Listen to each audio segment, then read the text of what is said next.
આરતી હાલ મહત્વના સમાચાર સામે નજર કરીશું। વાત કરીએ પોરબંદરમાં આવેલા કોસ્ટગાર્ડ એરપોર્ટ પર હેલિકોપ્ટર ક્રેશ થયું છે। કોસ્ટગાર્ડના એર એન્કલેવ પર હેલિકોપ્ટર ક્રેશ થતા વિસ્ફોટ થયો હતો। હેલિકોપ્ટરમાં આગ લાગ્યા બાદ આગ બુઝાવવાની કામગીરી કરી હતી।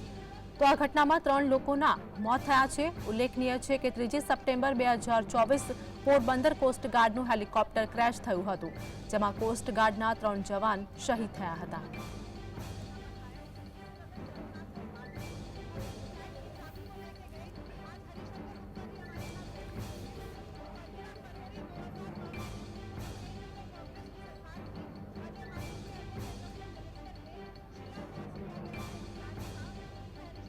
ખૂબ જ દુઃખદ ઘટના અને હૃદય ધરાવક ઘટના છે।